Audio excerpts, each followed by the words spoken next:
नमस्कार, मैं आपके साथ अंकित मिश्रा और आपका स्वागत टीवी 27 न्यूज आप देख रहे हैं। इस वक्त सबसे पहले आपको इस वक्त की सबसे बड़ी खबर से सीधे रूबरू करवाते हैं। केजरीवाल से यानी दिल्ली से खबर निकलकर सामने आ रही है, जहां मुख्यमंत्री अरविंद केजरीवाल ने इमरजेंसी कैबिनेट बैठक बुला ली है। शाम 4 बजे यह बैठक बुलाई गई है। बिजली पर मिल रही सब्सिडी को लेकर बुलाई गई है यह बैठक। बड़ी जानकारी आपको दे रहे हैं। आज शाम 4 बजे अरविंद केजरीवाल यानी दिल्ली सरकार में मुख्यमंत्री अरविंद केजरीवाल की आज ये बैठक है। इसमें तमाम कैबिनेट मिनिस्टर शामिल होंगे। बड़ी जानकारी इस वक्त की आपको दे रहा है। और इससे पहले दिल्ली में लगातार कथित शराब घोटाले को लेकर अरविंद केजरीवाल को ईडी समन कर रही है और इन समन के जवाब में अरविंद केजरीवाल लगातार फिलहाल अब तक उन्होंने एक भी सुनवाई में शामिल नहीं हुए। और अब इसके बाद अरविंद केजरीवाल की आपात बैठक बुलाई गई है। जो जानकारी निकलकर सामने आ रही है, इस बैठक में कहा जा रहा है बिजली पानी की जो सब्सिडी है उसको लेकर के फैसला हो सकता है। तमाम जो संकेत निकलकर सामने आ रहे हैं, क्योंकि अरविंद केजरीवाल इससे पहले कह रहे थे कि 12 के बाद की कोई डेट ईडी दे दे और 12 मार्च के बाद वो ईडी के सामने समक्ष पेश हो सकते हैं। लेकिन बिजली पर मिल रही सब्सिडी को लेकर यह बैठक बुलाई गई है, जो फौरी तौर पर जानकारी निकलकर सामने आ रही है। दरअसल शराब घोटालों से जुड़े मामले में दिल्ली के मुख्यमंत्री अरविंद केजरीवाल को राउस रेवेन्यू कोर्ट ने समन भेजा है। ईडी की अर्जी पर यह समन भेजा गया है। कोर्ट ने केजरीवाल को 16 मार्च को पेश होने को कहा गया है। इससे पहले ईडी सीएम केजरीवाल को 8 समन पहले भेज चुके हैं। मेरे साथ ज्यादा जानकारी के साथ आयुषी मिश्रा जुड़ गई हैं। आयुषी, आज ये आपात इमरजेंसी बैठक बुलाने की नौबत आ रही है, क्या फैसले इसमें हो सकते हैं? क्या कुछ सूत्र आपको बड़ी जानकारी इस बैठक को लेकर दे रहे हैं? जी बिल्कुल अंकित, आज 4 बजे अरविंद केजरीवाल जो कि दिल्ली के मुख्यमंत्री और आम आदमी पार्टी के संयोजक हैं, उन्होंने और इस बैठक का उद्देश्य ये बताया जा रहा है कि बिजली सब्सिडी को लेकर अगले साल को लेकर क्या फैसला हो सकता है। मतलब कि अगले साल मिलने वाली बिजली सब्सिडी को लेकर केजरीवाल सरकार आगे क्या फैसला लेगी। लेकिन इस इमरजेंसी बैठक की एक और पहलू है जिसको देखा जा सकता है कि जिस प्रकार से ईडी लगातार समन भेज रही थी, कोर्ट जा चुकी थी, फिर से ईडी कोर्ट का जब रुख अपनाती है तो कोर्ट वापस से 16 मार्च की जो तारीख तय पहले से थी, 16 मार्च को मुख्यमंत्री अरविंद केजरीवाल को कोर्ट में पेश होने के लिए कहा जाता है। तो ऐसे में सवाल ये उठता है कि अगर मुख्यमंत्री अरविंद केजरीवाल कोर्ट जाते हैं 16 तारीख को और कोर्ट में पेश होने के बाद उन्हें अगर ईडी के पूछताछ के लिए कोर्ट एक समय निर्धारित करती है और पूछताछ के दौरान वो गिरफ्तार हो जाते हैं, तो आखिर केजरीवाल सरकार फिर किस तरीके से सरकार चला पाएगी अगर मुख्यमंत्री खुद जेल में रहते हैं, कहीं झारखंड वाले हालात ना हो जाए। इन चीजों को भी मद्देनजर रखते हुए इस इमरजेंसी बैठक को देखा जा रहा है। ये देखा जा रहा है कि इस इमरजेंसी बैठक में दिल्ली के तमाम जो मंत्री हैं वो रहेंगे और सचिव रहेंगे। और ऐसे में इस बैठक को इस तरीके से भी देखा जा रहा है कि अगर मुख्यमंत्री अरविंद केजरीवाल नहीं तो दिल्ली का मुख्यमंत्री कौन हो सकता है। यही सवाल आयुषी मेरा भी आपसे था कि कहीं इस बैठक में ऐसा तो नहीं है कि इस आपात बैठक को इसलिए बनाया गया है कि नंबर 2 को लेकर के फैसला ले लिया जाए कि अगर ऐसी आपात स्थिति बनती है कि ईडी ने बुलाया और वहां से गिरफ्तारी हो जाए तो कोई दूसरा सरकार चला सके। लेकिन एक तरफ ये भी है आयुषी कि सरकार ये भी कह रही है कि हम जेल से भी चला लेंगे, जो पहले बयान आए थे। बिल्कुल अंकित, नंबर 2 कौन होगा केजरीवाल सरकार में, ये देखने के लिए भी ये बैठक बेहद महत्वपूर्ण है।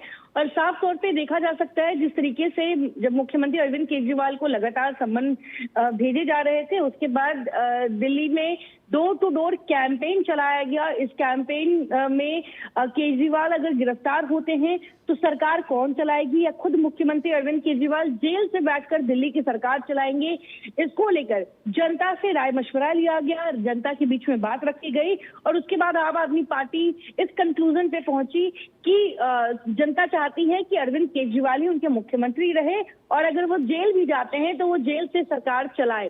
तो ऐसे में ये कहने वाली बात है अंकित, सब जानते हैं कि अगर मुख्यमंत्री किसी भ्रष्टाचार के आरोप में अगर पूछताछ के लिए ईडी के पास जाते हैं और ईडी किसी तथ्य के आधार पर उन्हें गिरफ्तार करती है तो उसके बाद उनकी पोजीशन पे किसी और को आना पड़ेगा। जेल से कभी सरकार नहीं चल सकती, जिसकी वजह से आज जो इमरजेंसी आपातकाल बैठक बुलाई गई है, इस बैठक के कई मायने निकाले जा सकते हैं।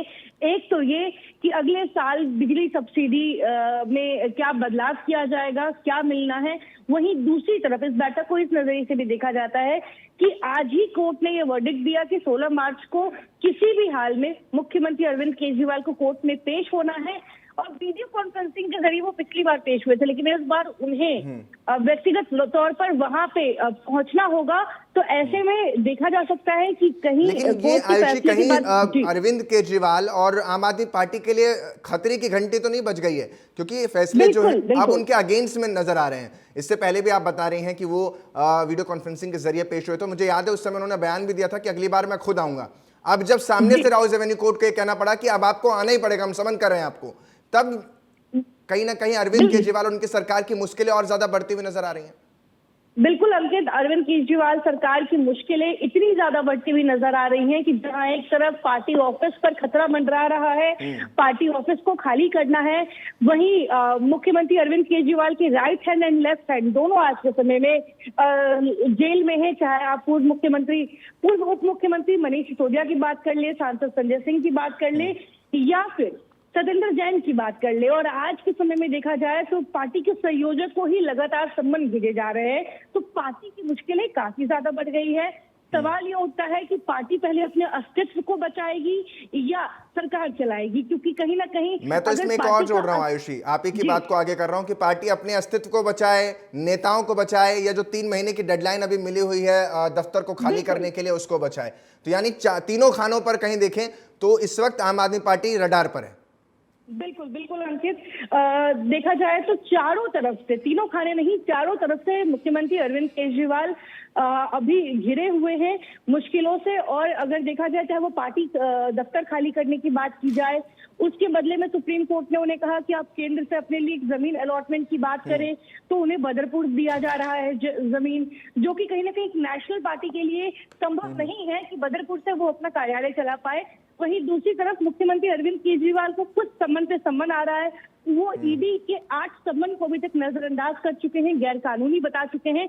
लेकिन जब कोर्ट इसमें खुद हस्तक्षेप करती है, जब कोर्ट खुद कहती है कि आपको कोर्ट में पेश होना पड़ेगा ईडी की शिकायत पर, और उसके बाद ईडी अगर अगली बार आपको जब भी तारीख देती हो और आपको उस तारीख पर वहां पेश होना पड़ेगा पूछताछ के लिए, तो ऐसे में मुख्यमंत्री अरविंद केजरीवाल इस सम्मन को गैर कानूनी भी नहीं ठहरा सकते हैं, क्योंकि कोर्ट ने खुद इसमें अपनी दखलंदाजी दिखाई है। तो साफ तौर पर उनकी चारों तरफ से आम आदमी पार्टी की जो मुश्किलें हैं वो बढ़ चुकी है। बिल्कुल आयुषी, आप तमाम ये जानकारी दे रही थी और साफ तौर पर बहुत बहुत शुक्रिया आयुषी जानकारी देने के लिए। एक तरफ जहां अरविंद केजरीवाल सवाल समन पर खड़े कर देते हैं, तो वहीं दूसरी तरफ कोर्ट ने उन्हें अब बुला लिया है कि 16 मार्च को आपको हाजिर होकर के अपना जवाब देना होगा। अगली खबर की तरफ दर्शकों को लिए चलते हैं। तो मामला संदेश खाली पश्चिम बंगाल का है, और इस मामले में आरोपी शाहजहां शेख को कलकत्ता पुलिस ने बीते दिनों गिरफ्तार किया था, और इसके बाद अब मामला सीबीआई को दे दिया गया है, यानी गिरफ्तारी के बाद उसको सौंप दिया गया था सीबीआई को। ऐसे में संदेश खाली का आरोपी सीबीआई के शिकंजे में आ चुका है। सीबीआई की टीम शाहजहां शेख से लगातार पूछताछ कर रही है, और आपको बता दें कि सीबीआई की टीम ने 5 जनवरी को ईडी पर हुए हमले को लेकर कई सवाल किए हैं। सीबीआई शाहजहां शेख से हमले के पीछे के मकसद को जानना चाहती है। आपको बता दें सीबीआई अब आगे कोर्ट में शाहजहां शेख की रिमांड भी मांग सकती है। बड़ी जानकारी आपको दे रहे हैं इस मामले में। वहीं बता दें आपको कि हर 2 घंटे में पूछताछ कर रहे अधिकारियों को भी इसमें बदला जा रहा है। सीबीआई लगातार अपने जब से क्योंकि कल जिस तरीके से कोर्ट के आदेश के बाद हाईकोर्ट से झटका लगा, और उसके बाद बंगाल की जो पुलिस है उसे सीबीआई को सौंपना पड़ा शाहजहां शेख को। पूरा हाई वोल्टेज ड्रामा पिछले कई दिनों से होता रहा, और उसके बाद अब शाहजहां शेख सीबीआई की गिरफ्त में, और सीबीआई लगातार एक के बाद एक सवाल कर रही है, घंटों पूछताछ की जा रही है, और अधिकारियों को भी इसमें बदला जा रहा है। तो यानी शाहजहां शेख को आप इस बात से समझ सकते हैं, जब हमला किया था ईडी की टीम पर, तो 200 से ज्यादा लोगों ने एक साथ ईडी की टीम पर हमला किया था, जिसको सुनियोजित तरीके से षड्यंत्र अगर कहें तो गलत नहीं होगा। ममता सरकार की मुश्किलें बढ़ती जा रही हैं लगातार। पंकज वानखेड़े मेरे साथ ज्यादा जानकारी के साथ जुड़ गए। पंकज, लगातार जो देखने को मिला, कल का सियासी ड्रामा भी हमने देखा, डेडलाइन पार हो गई तब जाकर के कहीं सीबीआई को दिया गया, सौंपा गया शाहजहां शेख को। बिल्कुल बेशक देखिए, बंगाल में जिस तरह से संदेश खाली को लेकर लगातार आरोप प्रत्यारोप लगते नजर आए थे, वहीं दूसरी तरफ लगातार जो प्रेशर था वो बनता नजर आ रहा था, क्योंकि जिस तरह से कई सवाल थे जिसका जवाब शाहजहां शेख से लेने थे, लेकिन जिस तरह से और पिछले कुछ दिनों पहले जाया जाए तो तब जब ईडी की टीम वहां पहुंची थी जांच करने के लिए, तब उन पर पत्थरबाजी हुई थी और उन पर हमला करने की कोशिश की गई थी। इसको लेकर भी लगातार पूछताछ होगी और कल जिस तरह से सीबीआई ने अपने ताबे में ले लिया है शेख को और उसके बाद से लगातार पूछताछ जारी है। लेकिन अब महत्वपूर्ण ये है कि अब जो सीबीआई है वो कोर्ट पे जाएगी और रिमांड मांगेगी।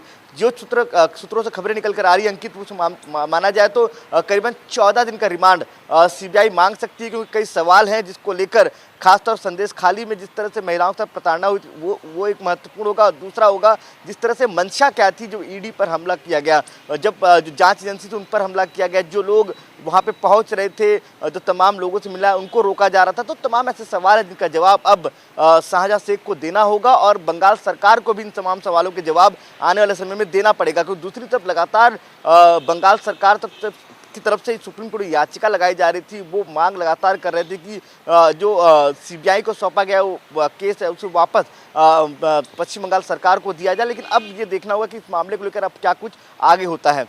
मुझे ये चीज़ समझ नहीं आती, बंगाल सरकार ये तो बार बार कहती है कि जब हमारी एसीबी जांच कर रही है, हमारी एजेंसियां जांच कर रही हैं, तो सीबीआई को आने की जरूरत क्या है। और ऐसे कानून 2018 में लेकर के भी आ गए कि सीबीआई अगर कोई जांच करना चाहती है तो वो सबसे पहले बंगाल सरकार से परमिशन ले, उसके बाद एंट्री करे।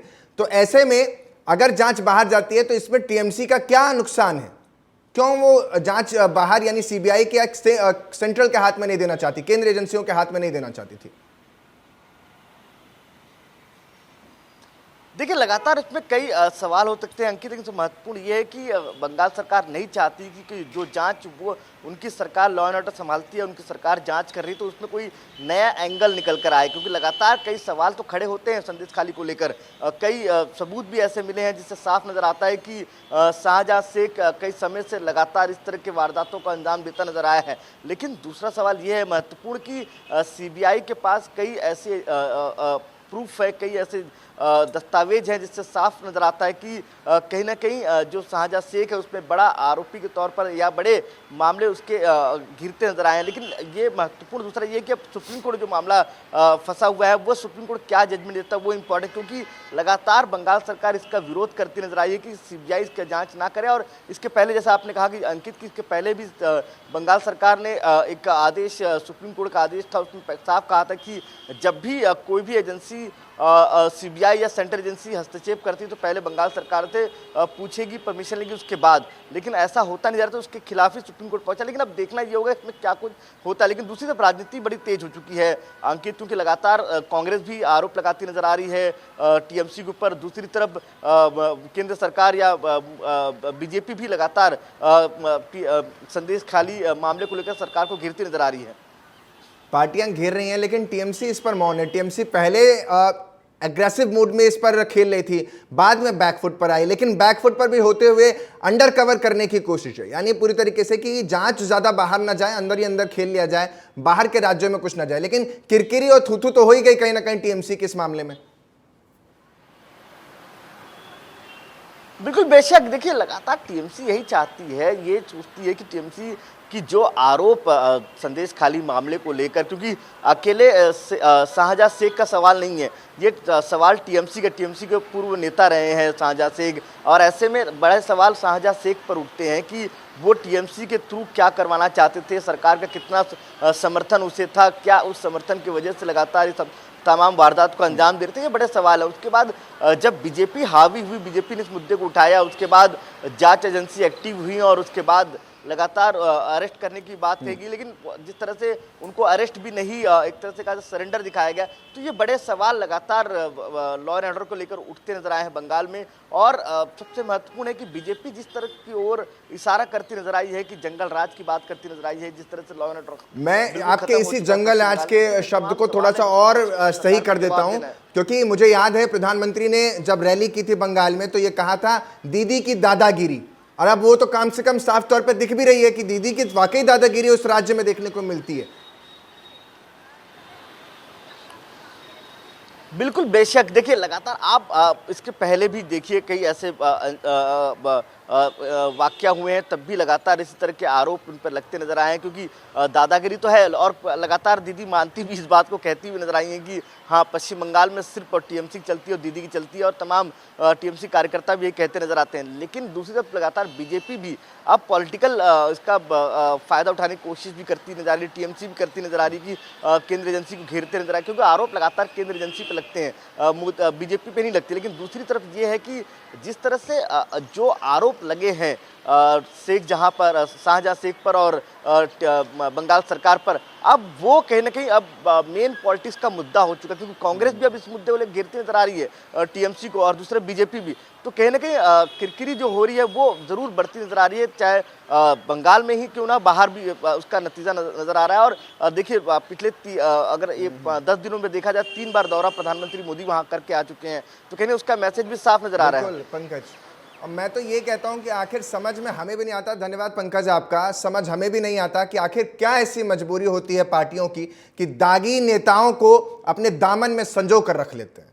खैर, अगली खबर की तरफ आपको लिए चलते हैं। उत्तर प्रदेश में अवैध मदरसों के मामले में SIT ने अपनी रिपोर्ट यूपी सरकार को सौंप दी है।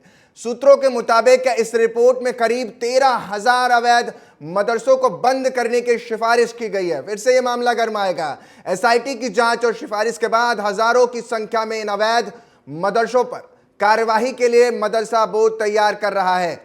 तो साफ तौर पर SIT की जांच में जिन मदरसों को बंद करने की सिफारिश की गई है, उनमें अधिकतर भारत नेपाल की सीमा पर स्थित हैं। यानी ये जानकारी निकलकर सामने आ रही है। रिपोर्ट में इस बात की भी जानकारी दी गई है कि ज्यादातर मदरसों का निर्माण पिछले 20 वर्षों में खाड़ी देशों से मिले फंड के जरिए किया गया है।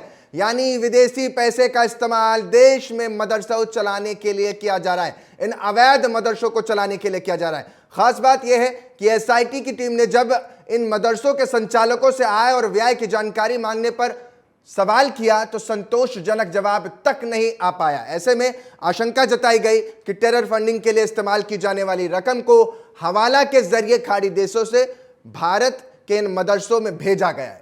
बड़ी जानकारी आपको दे रहे हैं। यूपी में 13,000 मदरसों पर अब यूपी सरकार एक्शन ले सकती है। SIT की सिफारिश हो गई, योगी लेंगे एक्शन, ये कहा जा रहा है। और इस पर साफ तौर पर SIT के जरिए ये बात का जिक्र किया गया है कि इनकी फंडिंग जो है वो बाहर से होती रही, भारत नेपाल स्थित सीमाओं पर इनका बोलबाला है और लगातार ये चलते भी आ रहे हैं। हमारी सरकार पूरी तरह से प्रदेश में कानून व्यवस्था को और सुदृढ़ करेगी। किसी भी स्थिति में हम गैर कानूनी गतिविधियों को प्रदेश में होने नहीं देंगे और जो भी दोषी होगा उसके खिलाफ कड़ी कार्रवाई होगी। जो भी दोषी होगा उसके खिलाफ कड़ी कार्रवाई की जाएगी। ब्रजेश पाठक डिप्टी CM को आप सुन रहे हैं, उप मुख्यमंत्री, और साफ तौर पर ये बड़ी जानकारी आपको दे रहे हैं। SIT की सिफारिश है और इस सिफारिश में यानी जो रिपोर्ट सौंपी गई है उसमें जब इन मदरसों से आय व्यय का संबंध पूछा गया कि आपका खर्चा जो हुआ है वो आपने किस पैसे से किया, ये पैसा आया कहां से, तो वो मदरसे जवाब नहीं दे पाए। पिछले 20 वर्षों में कहा यह जा रहा है कि खाड़ी देशों से मिले फंड के जरिए ये मदरसे जो अवैध रूप से लगातार भारत में फल फूल रहे थे, उनके ऊपर अब कार्रवाई की तलवार लटक रही है। और SIT की जांच में जिन मदरसों को बंद करने की सिफारिश की गई है उसमें ज्यादातर जो बताए जा रहे हैं भारत और नेपाल की सीमा पर स्थित है। यानी सीमा से ही जहर उगलने, या यूं कह लें सीमा से ही अवैध तरीके से मदरसे चलाने का मामला सामने आ रहा है, जो रिपोर्ट और सूत्र जिसकी बात सामने रख रहे हैं। सूत्रों के मुताबिक इस रिपोर्ट में 13,000 अवैध मदरसों को बंद करने की सिफारिश की गई और SIT की जांच और सिफारिश के बाद हजारों की संख्या में इन अवैध मदरसों पर कार्रवाई के लिए मदरसा बोर्ड तैयारी कर रहा है। मदरसा बोर्ड अब इसकी तैयारी कर रहा है। यानी SIT की जांच में जिन मदरसों को बंद करने की सिफारिश की गई है उनमें ज्यादातर भारत और नेपाल की सीमा पर तैनात मेरे सहयोगी अभिषेक मणि त्रिपाठी मेरे साथ बन गए। अभिषेक, बड़ी जानकारी, 13,000 से ज्यादा अवैध मदरसे इसमें चल रहे हैं। सूत्र जानकारी दे रहे हैं कि इन अवैध मदरसों को बंद करने की सिफारिश भी की गई है। जी बिल्कुल, देखिए लगातार मुख्यमंत्री योगी आदित्यनाथ कुछ समय पहले, लगभग 6 महीने पहले की बात है, जो इस तरह की शिकायत पे जो है तत्काल आदेश दिए थे कि जो भी अवैध मदरसे चल रहे हैं उसके लिए एसआईटी गठित करके तत्काल पता किया जाए कि कितने मदरसे जो है उत्तर प्रदेश में अवैध चल रहे हैं। अगर बात करें तो नेपाल बॉर्डर की सोनैली की बात करें, सिद्धार्थनगर की बात करें, बस्ती की बात करें, देवरिया से सटे बॉर्डरों की बात करें, तो लगातार इन जगहों पर ऐसी सूचना मिल रही थी कि कई अवैध मदरसे चल रहे हैं, जिसके बाद से एसआईटी की टीम गठित की गई थी। जिसके बाद से लगभग सूत्रों से अंदाजा लगा कि लगभग 13,000 ऐसे मदरसे हैं जो कि अवैध रूप से संचालित किए जा रहे हैं, जहां पे फंडिंग कहां से आ रही है इसके बारे में जांच की चल रही है लगातार। तो तमाम ऐसे मदरसे हैं जहां विदेशी फंडिंग आ रही है, जो अवैध ढंग से चलाए जा रहे हैं, उसको लेकर लगातार सरकार सख्ती दिखा रही थी, जिसके बाद से इस तरह के मामला सामने आया है, जिसमें सबसे ज्यादा पता चला है कि नेपाल बॉर्डर, जैसे कि मैंने आपसे बताया, सिद्धार्थनगर, बढ़नी, इन सब जगहों पे जो तमाम ऐसे नेपाल के सटे क्षेत्र हैं, वहां पे इस तरह के अवैध मदरसे चल रहे हैं। और सबसे बड़ी चीज में देखने वाली बात है कि कहां से इनके पास फंडिंग आ रही है और किस माध्यम से फंडिंग आ रही है, इस फंडिंग को कहां खर्चा किया जा रहा है। कई ऐसे मदरसे भी देखने में सामने आए हैं जो कागजों में तो है, वो हकीकत में नहीं है, जिसमें गवर्नमेंट से भी पैसे जा रहे हैं। तो तमाम मामलों को लेकर लगातार जांच चल रही थी, जिसके बाद से ये मामला सामने आया थी। कहा जा रहा है कि जो 13,000 मदरसे हैं वो 7 जिलों में हैं, और उन 7 जिलों के जो नाम हैं वो सीमावर्ती जिले हैं, जहां पर महाराजगंज हो गया, श्रावस्ती हो गया, बहराइच समेत 7 जिले हैं, जहां पर एक एक सीमावर्ती जिले में मदरसों की संख्या 500 के आसपास है, और आय व्यय का हिसाब नहीं दे पाए। मतलब जो बैलेंस शीट है वो बता ही नहीं पाए कि पैसा आया कहां से और खर्च किया कहां। जी बिल्कुल, वही चीज मैं आपसे बता रहा हूँ कि लगातार जो इनमें फंडिंग चल रही है, जो चाहे गवर्नमेंट पैसा दे रही है, क्योंकि कई ऐसे मामले भी सामने आए कि मदरसों में दिखाया गया कि यहाँ पे 7 मौलाना है, जो टीचर हैं, जो पढ़ाते हैं मदरसों में, वो है ही नहीं, वो सिर्फ कागज में ऐसे टीचर हैं जो कि हकीकत में नहीं है। बच्चों को दिखाया गया कि यहाँ पे 100 की तादाद में बच्चे पढ़ाई कर रहे हैं, लेकिन वो बच्चे हैं ही नहीं। तो ऐसे आय व्यय का ब्यौरा नहीं सामने आया। तमाम फंडिंग ऐसी, जो विदेशी फंडिंग भी आती है मदरसों में, वो कहाँ से आ रही है, कितने रजिस्टर्ड मदरसे हैं जो उत्तर प्रदेश सरकार से रजिस्टर्ड हैं, वो भी नहीं सामने आए। तमाम ऐसे मदरसे हैं जो गैर उससे संचालित चल रहे हैं, जो विदेशी फंडिंग संचालित चल रहे हैं, जिनका रजिस्ट्रेशन नहीं है। तो तमाम ऐसे बड़े मुद्दों को लेकर लगातार शिकायत चली थी, जिसके बाद से ये मामला सामने आया है कि 13,000 ऐसे मदरसे हैं जो गैर वित्तीय, जो लेन देन के मामलों का, जिनके पास लेखा जोखा नहीं है। जी, क्योंकि इससे पहले भी यूपी सरकार ने मदरसों को लेकर के जांच बैठाई थी, जिसमें 16,000 मदरसे मान्यता प्राप्त बताए गए थे, तो जिसमें से 8,500 मान्यता प्राप्त निकले हैं। तो ये एक आंकड़ा जो मैं बता रहा हूँ वो है, जिसके बाद आरोप लगे थे कि इन मदरसों को विदेशी फंडिंग मिल रही है, और जिससे ये गलत इस्तेमाल पैसे का लगातार यहाँ पर हो रहा है। तो यानी 16,000 मान्यता प्राप्त और 8,500 से ज़्यादा गैर मान्यता प्राप्त मदरसे मिले। लेकिन अब इससे कहीं ना कहीं अभिषेक, राजनीति और भी ज़्यादा बढ़ जाएगी। एक पक्ष फिर से सामने आ जाएगा कि आप मदरसों को ही टारगेट कर रहे हैं। वो ये तो देखेगा भी नहीं कि देखिए यहाँ पर आपके गैर मदरसे जो चल रहे हैं वो उनकी मान्यता तक नहीं है।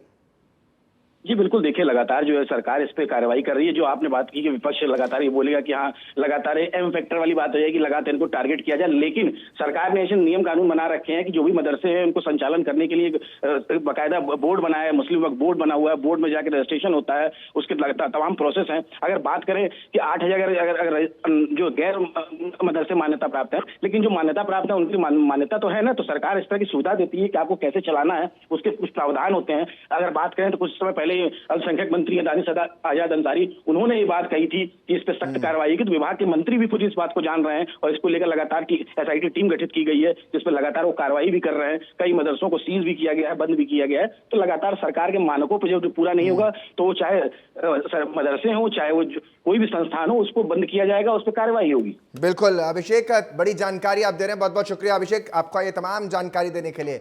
मदरसा बंद करने की तरफ जो रिपोर्ट सामने आई है वो कहीं ना कहीं एक्शन मोड में आ गई। 13,000 मदरसों पर अब तलवार लटक रही है, जो गैर एक तरीके से कहें जरूरी जो दस्तावेज हैं उनके बिना, यानी गैर मान्यता प्राप्त मदरसे प्रदेश में चल रहे थे। अगली खबर बेंगलोर से है, जहां रामेश्वरम कैफे ब्लास्ट के आरोपी की नई तस्वीर आई है सामने।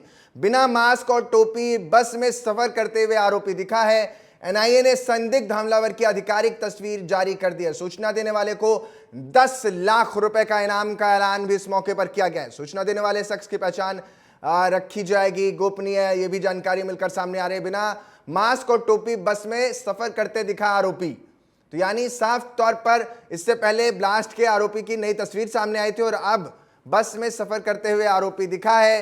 बिना मास्क और टोपी ये आरोपी बस में सफर करता हुआ दिखा है। 1 मार्च को कर्नाटक के बैंगलोर में एक मशहूर कैफे के अंदर धमाके के आरोपित की और भी जानकारी निकालने की लगातार एनआईए कोशिश कर रही है और इस धमाके की जांच अब एनआईए के हाथ में सौंप दी गई है।